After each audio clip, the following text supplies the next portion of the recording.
tomorrow officially being Maine's 200th birthday, we figured that we would take the time to celebrate here tonight by giving a timeline of sorts of Maine's highs and lows. And here to help us do that is noted Maine historian Tom Ample. Come on out, Tom.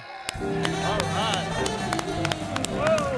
Nice to see you. Nice to Thank you very much. Tom? Tom Ample, noted Maine historian Tom Ample, ladies and gentlemen. Tom Ample. The Amples are very famous. They are. Yeah. Great Ample historians. belly. Ample bellies. That So that was my family. We have a timeline here that was generated, I think, by your office of Maine Facts, Maine History and Facts. Ample Maine Facts. Ample Maine Facts. So we're going to go through and we're going to do the timeline of things that have happened over the course of history in Maine and how Maine came to be, right? All right, Amazing. so we start in 1779 when the British adopted a strategy to seize parts of Maine.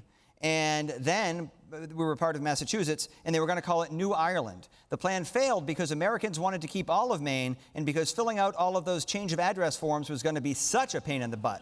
Yes, it was.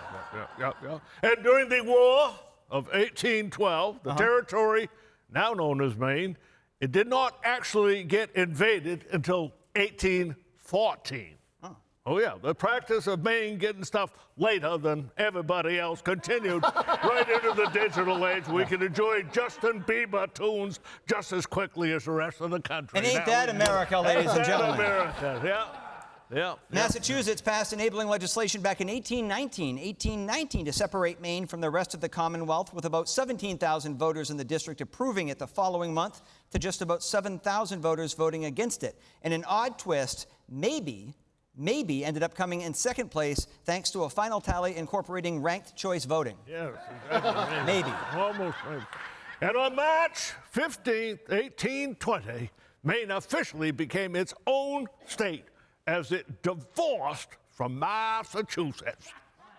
In the divorce agreement, Massachusetts got the bad drivers and Maine got all the sexy accents.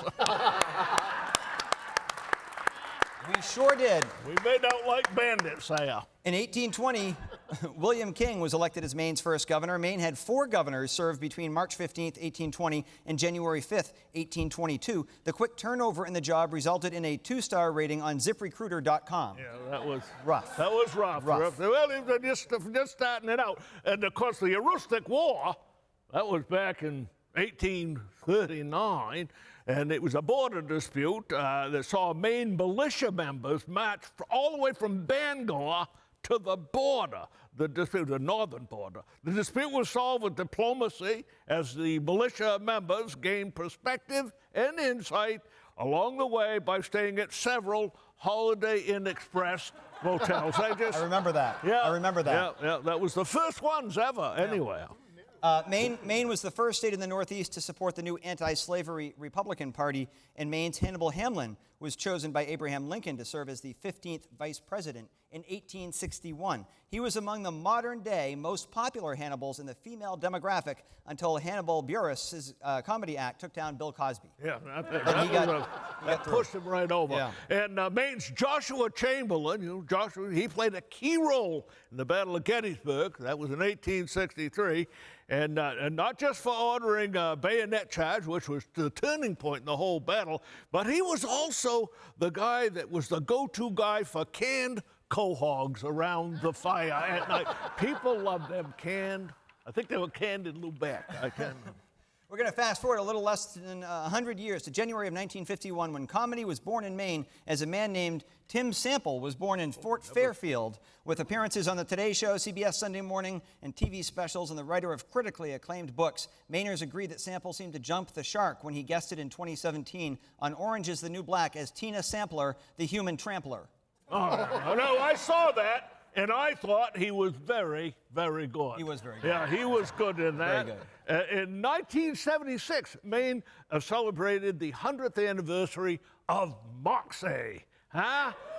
Yeah, really? Okay. That same year, Maine passed a law allowing for a 5-cent refund on cans and bottles brought in for recycling. This created a kind of harmonic disconvergence, an influx of attempts to return full bottles and cans of Moxie for the 5 cents. They want to just get a little bit of that bait bag. I can see that. Yeah.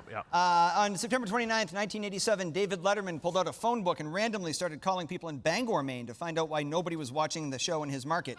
Trying to copy both the success of the segment as well as answers, TV newcomer Max Headroom of ABC's Max Headroom spent 3 months calling towns around the country before ultimately canceling his own show. And now here we are. In 1999 in Maine, Alanis Morissette came to Portland, and she's performing at the Cumberland County Civic Center, and she got herself a bag of chips. It broke her heart, and she wrote a song about it. The rest is history. Wow. Yeah. You didn't know that, did you? I didn't. No. And, What you don't know, Danny. You ought to know. What you don't know. In 2004, Maine Biz celebrated 10 years of being Maine's business magazine. At the time, they still had never heard of anything north of Augusta. Yeah. What is? And in 2020, Maine will celebrate its 200th birthday. Mainers should expect cake, party favors, all free. Each resident will also receive a free mandatory 200 spanks. All right, that sounds great. Tom Ample, everybody, another Thank you news for historian. having me. We'll be back right after this.